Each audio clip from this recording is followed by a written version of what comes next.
عبد القیوم صاحب، نگراں وزیر اعظم صاحب کو لے کر اس بار بہت زیادہ ہی قیاسرائیاں ہو رہی ہیں، اس کی کیا وجہ ہے؟ کیا وجہ ہے کہ جو نگراں وزیر اعظم ہے ان کا نام اتنی زیادہ اہمیت اختیار کر گیا اس بار؟ دیکھیں، یہ کوئی ایکسٹرا قیاسرائیاں نہیں ہو رہی، ایک روٹین کا پروسیس ہے. آپ کو پتہ ہے جب اس طرح کی کوئی کی اپائنٹمنٹ یا پیوٹل پوسٹ کے لیے وہ جب بھی ہوتا ہے تو بہت سی قیاسرائیاں ہوتی ہیں. حتیٰ کہ جب آرمی چیف لگانا ہوتا ہے تو آپ دیکھتے ہیں کہ کتنی قیاسرائیاں کتنا پہلے شروع ہو جاتی ہیں. یہ ایک روٹین کا ایشو ہے. یہ جو کانسٹیٹیوشنل ریکوائرمنٹ ہے کہ آپ کو کیئر ٹیکر ایک پرائم منسٹر لگانا ہے تاکہ وہ الیکشنز وغیرہ کرا سکے. میں تو ذاتی طور پہ سمجھتا ہوں کہ دنیا کے تقریباً 200 ممالک ہیں، ان میں سے صرف 4 یا 5 میں یہ کیئر ٹیکر والا سسٹم ہے. Otherwise I think we should trust our institutions. ہمارا الیکشن کمیشن اتنا مضبوط ہونا چاہیے، عدلیہ کا نظام اتنا بہتر ہونا چاہیے اور احتساب کا نظام اتنا اچھا ہو کہ اکاؤنٹیبلٹی ہو سکے. تو پھر جو پرائم منسٹر ہوتا ہے اس پیریڈ کے لیے جب الیکشن اناؤنس ہو جاتے ہیں تو بہت سی پاورز جو ہیں وہ الیکشن کمیشن کے پاس چلی جاتی ہے اور وہ ان کو کرتا ہے. تو بہرحال ابھی جو نام یہ کہہ رہے ہیں، کبھی یہ ڈسکشن ہوتی ہے کہ پولیٹیکل ہونا چاہیے یا نہیں. کل بھی میں نے شاید آپ لوگوں کے یہ پروگرام میں کہا تھا کہ بہت سے لوگ پولیٹیکل تھے جو کیئر ٹیکر، مثلا غلام مصطفیٰ جتوئی صاحب کیئر ٹیکر تھے، بلک شیر مزاری صاحب تھے کیئر ٹیکر پرائم منسٹر، معراج خالد صاحب تھے.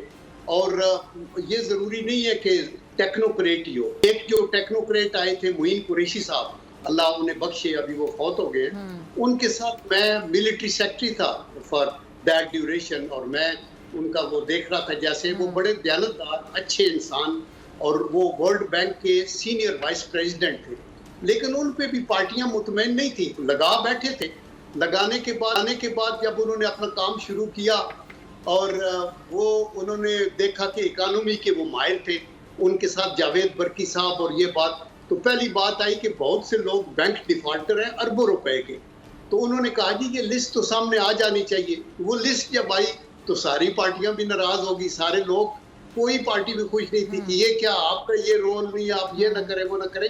اس لیے میرے خیال میں پولیٹیکل ہو تو ساری پارٹیاں جس کے اوپر ایگری کریں وہ آئے، اور اس کی الائنمنٹ ختم کرنے کا ایک ہی طریقہ ہے کہ وہ ریزائن کریں اپنی پارٹی سے، اور اس ڈیوریشن کے لیے وہ ایک ریاستی عہدے پہ آ جائے. جیسے ملک کا صدر ہے وہ پارٹی کا ہوتا ہے لیکن ریاستی عہدے پہ آتا ہے تو پارٹی سے ریزائن کر دیتا ہے، گورنر ہے. اسی طرح یہ کیئر ٹیکر آ جائے اور حلف اٹھائے قرآن کے اوپر کہ بھئی میں دیانتداری کے ساتھ، ایک غیر دیانتداری کے ساتھ اس کو چلاؤں گا، اور ختم ہونے کے بعد پھر جس مرضی کی پارٹی میں دوبارہ جوائن کرے. آئی تھنک یہ ہماری انٹیگریٹی کا اور ہمارے کیریکٹر کا ہے. ہم اننیسیسری ان چیزوں میں پڑ جاتے ہیں. ٹھیک ہے.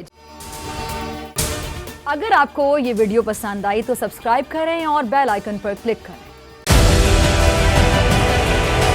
ڈیجیٹل لون سکیم، عوام کو قرضوں کے جال میں پھنسا کر لوٹنے والے بھیڑیے بے نقاب. بول کی کاوشیں بارآور ثابت ہو گئیں، آن لائن قرض مافیا کے گرد گھیرا تنگ ہو گیا ہے.